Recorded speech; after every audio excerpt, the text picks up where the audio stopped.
Remember when everyone's favourite industry plant dramatically announced that her podcast was coming to an end a couple of weeks back? She gave us this whole speech. As you guys know, this podcast started off just with a girl with a dream to make more money.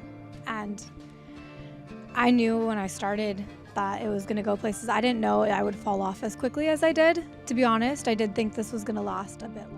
She even admitted that she thought the show would last longer, but she was still proud of her accomplishments. It felt like a final goodbye, a period at the end of a very strange sentence. But what if that was all a lie? What if the whole fall-off was just a setup for an even bigger, more calculated return?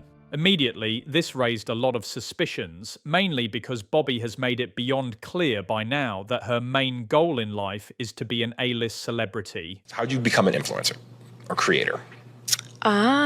Just wanting to make money. I hope that I go from D-list to A-list. That's my goal in 10 years. From D-list to A-list? Yes. Given that kind of ambition, it was hard to realistically see her stepping away from her career so quickly, especially when it felt like the industry had been so clearly behind her movement this entire time.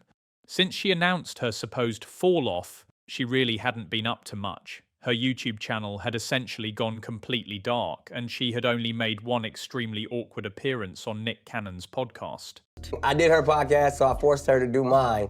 The one and only Bobby Althoff. Y'all make some noise for her. And awkward is truly an understatement. To be fair to her, this was a live show, and I'm sure anyone would be nervous in that setting. But Bobby was about as dry as a plain piece of toast here. It was like she went right back to her no-seasoning style, spending the entire 40 minutes looking down, stirring her drink, and just playing with her bracelet. She was giving Nick Cannon absolutely nothing to work with, ruining the show with her complete lack of engagement. You got any advice for her? No. Have you ever been in it, like, your family care for any of your relationships?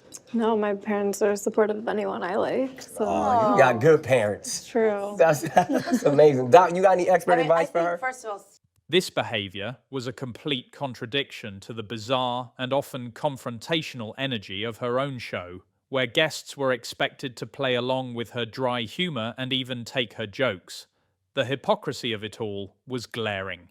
We'd have to do a whole episode where we teach You're you not how to playing play. spades. Well, Yeah, what I do just you splashed water all over you. Squirting all over the Okay, place. don't do that. What? Don't do that. It's moist. You're disgusting. What? Like, You took it to a sexual connotation. You literally squirted right there with the water. so you had no sexual connotation No, with that. I didn't plan that. I didn't plan for us to meet today and you squirt all over the place. Nick Cannon, clearly frustrated, even called her out, saying it was time to get into her business since she had gotten into his. He reminded her that on her own show she had asked him very personal questions, but now that the tables were turned, she was refusing to play along. What if you walked in on your man and saw him, going for the goal? Would you say something to him? No. You would just let him keep going? All right, so we're gonna take this moment, Bobby, to get all in your business. Since you got in my business. I did not. Yes, you did. No, I didn't. Yeah, the clip you just posted of me, you literally asked me, what'd you say, do I know what a condom is? First of all, all my kids are on purpose. Do you know what a condom is? First of all, Okay. if I didn't know what a condom is, I'd probably have 1,000 kids. Oh my God, that's a lot of sex. But, yeah. This confirmed what many had suspected. Her public persona was just that, a carefully constructed character designed to make her famous. The most intriguing thing she actually revealed in the interview was details about a new, serious relationship and how it impacts her kids. At what point do you say, all right, now I can introduce this person to my children? Well, I didn't introduce any of the other people where it was more casual that I was talking to. But once it was serious and it was someone who I wanted to be in my life every day.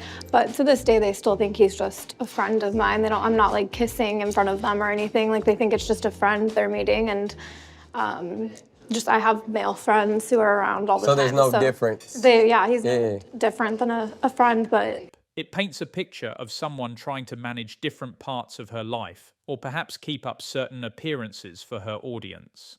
Now, something else I talked about in my last video was Drake literally begging Bobby in her comment section to unmute his name.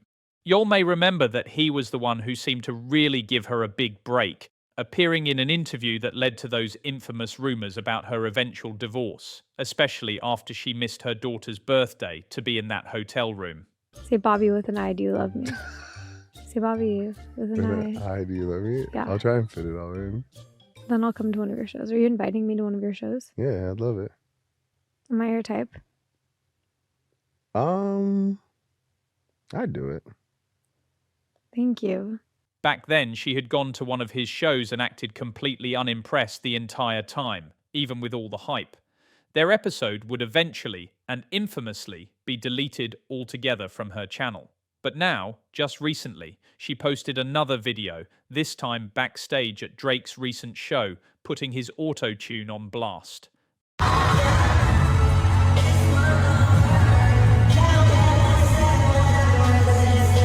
It was like she was trying to get back into his good graces after their last awkward encounter. She went out of her way to ironically say that she would never act uninterested at his performance again. It's almost like she was setting the stage for something big. And this backstage video, along with her appearance on Nick Cannon's show, was actually all part of a massive rollout. She is now jumping back in bed with the 69 god himself, Drake, as he has once again ushered her literally into the bedroom to attempt to revamp her career that has, at this point, lost most of its steam. This new venture sees her launching an entirely new podcast. The new promotional clips show her with Drake, trying to force the same awkward humor we saw before. Welcome to a much more refined, poised, and pleasant podcast. Pleasant? I don't know about that. I know. I I think that was just a word I'm trying to get you brand deals. Oh, so you want me to be more pleasant? No, I'm just saying. I was That's what I need to do. trying to pitch. Is welcome that what I need to get more brand deals, be more pleasant? Hey now. Welcome to a much more scenic, serene, and solidarity. Honestly, I don't really know who is genuinely consuming hours of this type of humor. Maybe it's just not for me, but I just don't find it funny. How long can you run with the same bit of trying to force awkwardness? Is it not? I think it is. Welcome to a much more scenic, serene, sexy. No, try it again. Run it back. I liked it. I don't like that one. Welcome to a much more scenic, serene,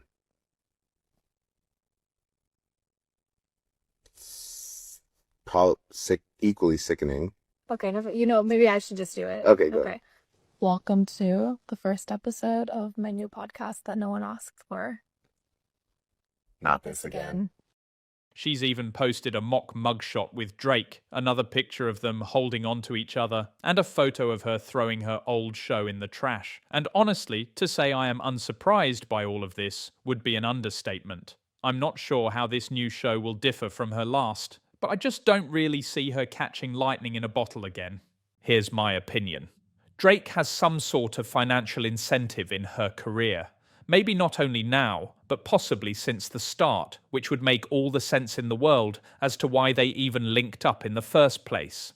Because I just can't see someone of his magnitude giving someone like her this many looks for free. And if we have learned anything from the way this man handles his OVO sweatshop and all these people that he has signed over the years to his label, it's that it is basically a death sentence for their career. So this might not be the best move for her overall, assuming that Drake has his hands all up in her cookie jar. But honestly, the funniest and most interesting part of the situation to me is how DJ Akademiks keeps getting passed up by Drake, even after he was his most loyal lapdog for the last decade. Drake has really shown himself time and time again to be the type of person to reward that type of loyalty with favors. He has spent millions on streamers like Aiden Ross and the Nelk Boys. He has paid an entire fleet of other streamers to come to his show in London, and gifted the Nelk Boys $100,000 watches. We all know these guys give it up to the highest bidder. They are sellouts, and it's no surprise they're running around with him. I think this is how he tries to control the narrative. But yes, it really just shows how this is simply the latest example of Drake showing zero love to the man who will stop at nothing to hold him down. In fact, Akademiks compromised his entire platform and his journalistic integrity all last year in the name of relentlessly praising this man. And now he can't even get as much as a phone call on stream from him, much less a collab. Yet Drake continues to use him as a megaphone to spread narratives. And it's hilarious that he gets passed up time and time again. Akademiks has even had friends tell him on his stream that Drake is treating him like a woman who only gets attention when the man needs something. They say, when he needs you, he'll send you DMs and play buddy-buddy, but he doesn't actually care about you.